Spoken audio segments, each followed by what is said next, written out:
मी मामाच्या घरी सुट्टी घालवायला गेले होते. पण जेव्हा मी घरी परतले, तेव्हा आई म्हणाली, "हे तुझे एवढे बदललेले काय आहे? काय करून आलीस तू मामाकडे? मला तर आता लोकांमध्ये जायची लाज वाटेल." आई अशी का बोलत होती, हे मला जेव्हा समजलं, तेव्हा माझ्या पायाखालची जमीन सरकली. कारण मी रिया, नुकतीच माझी 12वीची परीक्षा संपली होती. सुट्टी असल्यामुळे मी घरीच निवांत दिवस घालवत होते. परीक्षेचा ताण, अभ्यास, प्रॅक्टिकल्स या सगळ्यामुळे मी अगदी दमून गेले होते. पण आता मात्र खूप दिवसांनी शांत श्वास घेत होते. काही दिवस मला घरी छान वाटलं. पण दुसरं काहीच करायला नसल्यामुळे मला हळूहळू बोर होऊ लागलं होतं. एका दुपारी घराची बेल वाजली. आई किचनमध्ये काम करत होती. त्यामुळे तिने मला दरवाजा उघडण्यासाठी आवाज दिला. मी दरवाजा उघडला आणि समोर पाहते तर काय, माझा मामा, आईचा सक्का भाऊ, अचानक दारात उभा होता. मी त्याला किती वर्षांनंतर बघत होते. मी उत्साहात आईला आवाज दिला. आईला त्याला पाहून एकदम धक्का बसला. लगेच तिच्या डोळ्यात पाणी दाटलं होतं. कारण जवळपास 10 वर्षांनी ते दोघे भेटत होते. काही कौटुंबिक कारणांमुळे त्यांच्यात थोडे वाद झाले होते. पण म्हणतात ना, रक्ताच्या नात्यावर कितीही धूळ पडली तरी त्या धुळीतूनही मायेचा सुवास हा येतच असतो. मी मामाला लहानपणी पाहिलं होतं, पण तो आता फारच स्मार्ट दिसत होता. कुठल्याही चित्रपटात हिरो असतो, अगदी तसा. आई आणि मामा एकमेकांना बघतच राहिले. दोघांनाही आपण इतके वर्ष वेगळे राहिल्याचं दुःख जाणवत होतं. मी आईला म्हणाले, "आई, आता तुम्ही दारातच सगळ्या गप्पा मारणार आहात की घरातही येणार आहात?" तेव्हा आई आणि मामा घरात आले. थोड्या वेळाने आम्ही जेवायला बसलो. मामाने जुन्या आठवणी काढल्या आणि वातावरण अगदी घरगुती झालं. तो म्हणाला, "ताई, आता मी स्थिरस्थावर झालो आहे. मी गावाकडे छान घर बांधले. आता लग्न करायचंय. माझ्यासाठी एक छानशी मुलगी शोध. आपण धूमधडाक्यात लग्न करूया." आई खूप दिवसांनी इतकी आनंदी दिसत होती. मामा म्हणाला, "रियात सध्या काय चालू आहे?" तेव्हा आई म्हणाली, "सध्या ती सुट्ट्यांचा आनंद घेत आहे." तेव्हा मामा म्हणाला, "अरे वा, तुझी इच्छा असेल तर चल, माझ्यासोबत गावाला असशील." मी आता घरात राहून राहून वैतागले होते. जेवणानंतर मामा निघायला उठला. त्याने आईला आणि मलाही घट्ट मिठी मारली. मला ती मिठी थोडी वेगळी वाटली. कारण कोणीतरी इतक्या प्रेमाने पहिल्यांदाच मिठी मारली होती. मामाची गाडी दारात उभी होती. तेव्हा त्याला आठवलं, "अरे, माझा मोबाईल आतच राहिला आहे. रिया, जरा घेऊन येतेस का?" मी आत धाव घेतली, मोबाईल आणला आणि त्याला दिला. तेव्हाच मामा आईला म्हणाला, "ताई, रियाची परीक्षा संपलीय ना? मग तिचं काय, बिचारी घरी बसून कंटाळत असेल. माझ्यासोबत पाठव, तेवढाच तिला काही दिवस चेंज होईल." आई किंचित अडखळली. ती म्हणाली, "अगं, तो एकटाच राहतो. त्याच्याकडेही तुला बोर होईल." पण मी उत्साहाने तयार झाले. काहीतरी नवीन पाहायला, अनुभवायला मिळेल, अशी माझी कल्पना होती. शेवटी माझ्या हट्टापायी आईनेही परवानगी दिली. मामा तर खूपच खुश झाला. आम्ही रात्री प्रवासाला निघालो. रस्ता खूप लांब होता. गप्पा, विनोद, कॉलेजचे किस्से, अशा गप्पांमध्ये वेळ छान जात होता. नंतर मला झोप आली आणि मी गाडीतच झोपी गेले. सकाळी जाग आली, तेव्हा मी एका सुंदर बेडवर होते. "मीच कराव, मी गाडीत होते, मग इथे कशी?" मामा हसला आणि म्हणाला, "तू झोपली होतीस, म्हणून तुला मीच इकडे आणलं." आप पोहोचल्यावर मी तुला उठवायचा प्रयत्न केला, पण तुला झोप खूप लागली होती. मामाचं घर पाहिलं तर मला थक्क व्हायला झालं. खूप मोठा बंगला, भन्नाट इंटेरियर, महागड्या वस्तू, जसा की राजवाडाच. मामा म्हणाला, चल आधी नाश्ता करू. मग मी सगळं घर तुला दाखवेन. नाश्त्यानंतर मामाने त्याचं घर दाखवलं. काही वेळाने आम्ही त्याच्या घरातील जिममध्ये पोहोचलो. त्याने घर खूपच भव्य दिव्य बनवलं होतं. मी त्याला मजेशीरपणे विचारलं, मामा, तू रोज जिम करतोस? मला पण शिकवशील? तो हसला, हो, पण लवकर उठाव लागेल, ब्र. दुसऱ्या दिवशी मी उत्साहाने व्यायाम करायला उठले. पहिल्याच दिवशी जिम करून माझं शरीर भरून आलं होतं आणि मला अंगदुखी सुरू झाली होती. मी मामाला विचारलं, हे मला काय होतं? मामा म्हणाला, तू पहिल्यांदाच व्यायाम केला आहेस, त्यामुळे हे तर होणारच. 2-3 दिवसात तुलाही सवय होईल. त्या संध्याकाळी मामा गाणं लावून बसला होता. तो गात होता, ताल धरत होता. मीही तिथे गेले. अचानक त्याने मलाही डान्स करायला बोलावलं आणि म्हणाला, चल, थोडा डान्स करू. आजूबाजूला कोणी नव्हतं. मी थोडी संकोचले, पण घरगुती वातावरणामुळे होकार दिला. तो शांतपणे, हळूवार तालात नाचत होता. काही सेकंद मला अस्वस्थ वाटलं, काही सेकंद छानही वाटलं. कारण आयुष्यात पहिल्यांदाच कुणासोबत डान्स करत होते. मी मात्र लगेच भानावर येऊन बाजूला झाले. मामा हसत म्हणाला, अगं, मी तुझा मामा आहे. मी तर फक्त मज्जा करत होतो.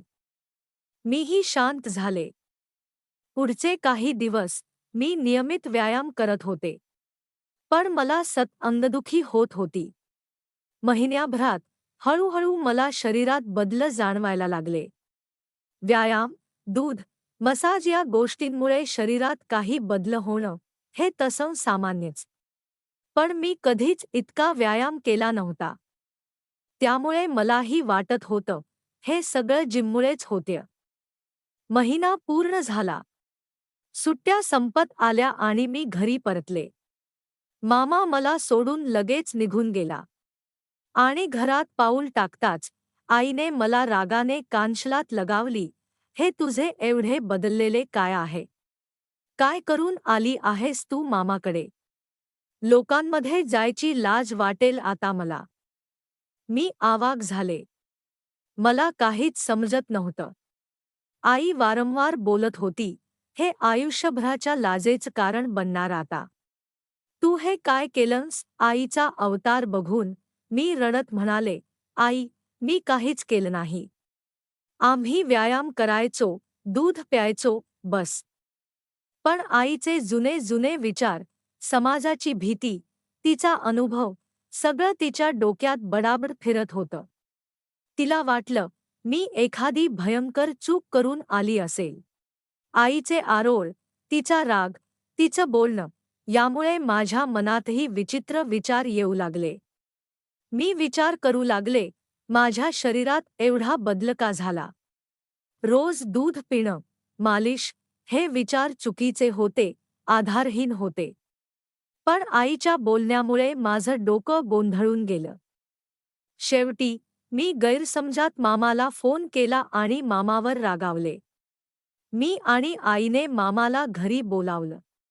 आई त्याच्यावर आडावरड करू लागली. मीही रागात म्हणाले, तू माझ्यासोबत चूक केलीस. मामा गोंधळला, अग, रिया, काय बोलतेस तू? मी तुझा मामा आहे. तू माझ्यावर असा आरोप कसा करू शकतेस? तू झोपली होतीस म्हणून तुला उचलून आणलं. आणि मालिश फक्त अंगदुखीसाठी करत होतो. पण आम्हाला त्याचं काही पटत नव्हतं. मामा म्हणाला, मला माहीत आहे हे का झालंय. मी एका व्यक्तीला बोलावतो, थांबा. थोड्या वेळात एक गृहस्थ आला.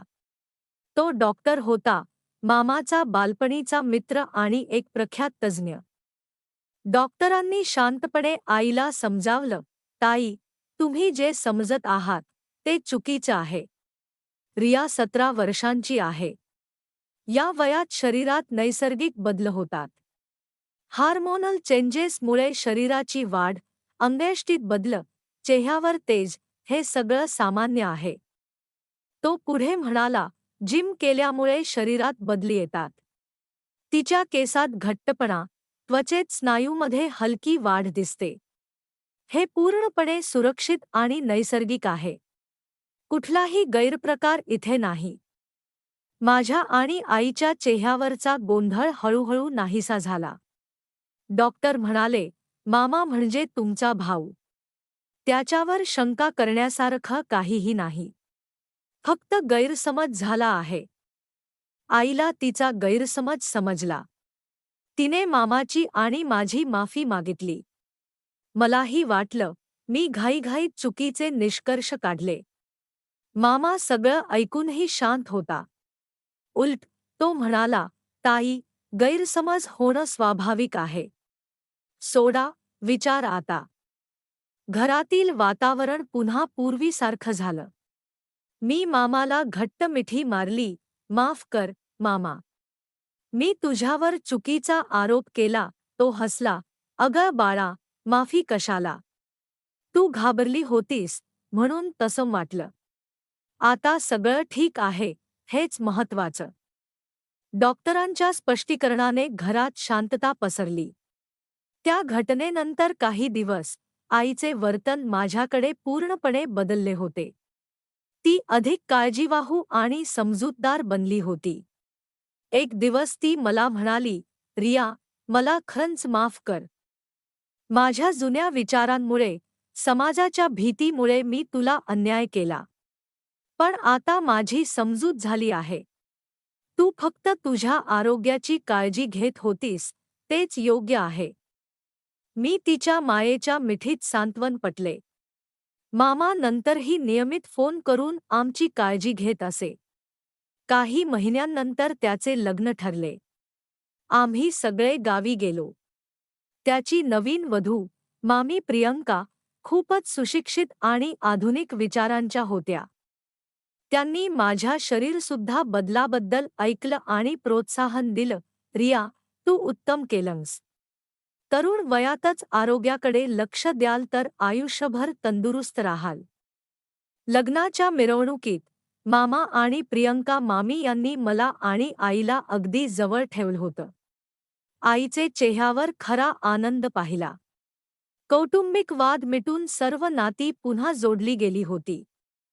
माझ्या बाबतीत त्या संपूर्ण अनुभवाने मला एक महत्त्वाचा धडा दिला. मी शरीराच्या नैसर्गिक बदलांबद्दल अधिक जाणीव आणि आत्मविश्वासाने वागू लागले. मी माझ्या कॉलेजच्या वर्गातही याबद्दल खुल्या संवादासाठी प्रोत्साहित केले. मला कळले की अशा गैरसमजांवर मौनता ठेवण्यापेक्षा विज्ञानावर आधारित माहिती पसरवणे गरजेचे आहे. आई आणि माझे नाते आता अधिक मजबूत झाले होते. ती आता माझ्या निवडीवर विश्वास ठेवू लागली होती. मामा आणि प्रियंका मामी हे आमच्या आयुष्यातील स्थिर आधारस्तंभ बनले. त्या घटनेनंतरच्या दिवसात आई एकदा म्हणाली, रिया, कधीकधी भीती आणि अज्ञान आपल्याला चुकीचा मार्ग दाखवतात. पण प्रेम आणि समजूत नेहमीच विजयी होतात. मी आता तुला पूर्ण विश्वास देते. कॉलेज सुरू झाल्यावर माझं आयुष्य एका नवीन वेगात आलं. परीक्षा, नवीन मित्र, प्रकल्प यांच्यामध्ये दिवस जाऊ लागले. पण माझ्या त्या अनुभवाने मला एक सकारात्मक दृष्टिकोन दिला होता. मी केवळ पुस्तकी ज्ञानाच्याच नव्हे, तर व्यक्तिमत्वाच्या विकासाच्या अभ्यासाकडेही वळले. एके दिवशी कॉलेजच्या मानसिक आरोग्य जागरूकता या कार्यशाळेत एका वक्त्याने शारीरिक प्रतिमा आणि आत्मविश्वास यावर बोलणं सुरू केलं. त्यांच्या शब्दांनी माझ्या मनात एक कल्पना उसळली. कार्यशाळा संपल्यावर मी त्या संचालिका डॉक्टर मेहता यांना भेटले. डॉक्टर मेहता, मला कॉलेजमध्ये एक छोटा गट सुरू करायचा आहे, बॉडी पॉझिटिव्हिटी क्लब, ज्यामध्ये आपल्या शरीराचा आदर करणे, नैसर्गिक बदलांबद्दल माहिती आणि आरोग्यपूर्ण जीवनशैली यावर चर्चा होईल. मला माझा स्वतःचा अनुभव वाटून घ्यायचा आहे. डॉक्टर मेहतांचे चेहऱ्यावर आश्चर्य आणि आनंद दिसला. रिया, ही अप्रतिम कल्पना आहे. मी तुम्हाला पूर्ण पाठिंबा देते. चला, आपण हे सुरू करूया. आणि असं काय ते बॉडी पॉझिटिव्हिटी क्लब सुरू झालं. सुरुवातीला फक्त 5-6 मुलं जमली. पण हळूहळू मी माझी कथा सांगितली, तेव्हा इतरही मुलांनी आपले अनुभव सामायिक करायला सुरुवात केली. एक माझी सहाध्यायिनी, अन्वी, म्हणाली, मी नेहमी माझ्या उंचीबद्दल अपुरी वाटायचे. पण आता समजते की हे सगळं निसर्गाचं देणं आहे. बदलायचं काही नाही. क्लबची बैठक घरात झाली तेव्हा आईने स्वतःचे केळीचे पन्हम फ्राय आणि चहा केला. ती म्हणाली, लहानपणी आम्हाला अशा गोष्टींबद्दल बोलायची भीती वाटायची. पण तुमच्या या चर्चामुळे मला सुद्धा खूप काही शिकायला मिळते. मामा आणि प्रियंका मामी नेहमी फोनवरून माझ्या या कामाबद्दल विचारत. एकदा त्यांनी गावाहून एक पार्सल पाठवलं, त्यात होतं बॉडी पॉझिटिव्हिटी क्लबसाठी छापलेले टी-शर्ट्स. वर लिहिलं होतं, माझं शरीर, माझी ओळख. मामाचा फोन आला, रिया, तू जे करतेय ते खूप महत्त्वाचं आहे. आम्ही तुझ्यासाठी अभिमानाने भरलो आहोत. कॉलेजच्या वार्षिक उत्सवात आमच्या क्लबने एक लहान नाट्यप्रयोग केला, मी, माझं आणि माझं शरीर. त्यात आम्ही समाजातील छेदनभाव, गैरसमज आणि मग समजूत यांचे प्रातिनिधिक चित्रण केलं. नाटक संपल्यावर प्रेक्षकांच्या टाळ्यांचा गजर सुरू झाला. एका अभ्यासक्रम प्रमुखांनी मला बोलावून सांगितलं, रिया, तुमच्या या प्रयत्नामुळे आज कित्येक युवक-युवतींच्या मनातील शंका दूर झाल्या, हे तुमचे यश आहे. पण खरं यश म्हणजे जेव्हा एका वर्षानंतर आईने मला एका पुराणपंथी विचाराच्या बायकोला तिची मुलगी, जी त्याच वयोगटात होती, त्याला आमच्या क्लबमध्ये आणण्यासाठी समजावलं. आई म्हणाली, पहा, आपण चुकीच्या समजुतीत जगलो तर पुढची पिढीही तशीच वाढते. ही मुलगं योग्य माहितीच्या आधारे आपली ओळख निर्माण करू शकतात. आज मी फक्त रिया नाही. मी एक बदलाचा वाहक झाले आहे. माझ्या मामाने दिलेली मिठी, आईचा राग, डॉक्टरांचे स्पष्टीकरण आणि मग सर्वांनी दिलेला पाठिंबा, या सगळ्याने मला एक पूल बांधायला शिकवलं. एक अशा पुलाचं जो फक्त गैरसमज आणि भीतीच्या दरीपासून पार नेत नाही, तर स्वीकार आणि स्वयंप्रेमाच्या किनाऱ्यावर घेऊन जातो. आणि हा पूल मी एकटीच बांधत नाही. माझ्या आईचा विश्वास, मामा-मामीचे प्रोत्साहन आणि आता माझ्या क्लबमधील प्रत्येक सदस्याचे सहकार्य, हे सगळेच या पुलाचे पाया आहेत. कारण खरा बदल म्हणजे एकट्याने केलेला प्रकाश नव्हे, तर सर्वांना एकत्रितपणे पेटवलेला दिवा, जो अंधाराला नाहीशा करतो आणि प्रत्येकाला त्याच्या खऱ्या स्वरूपात ओळखण्याची शक्ती देतो.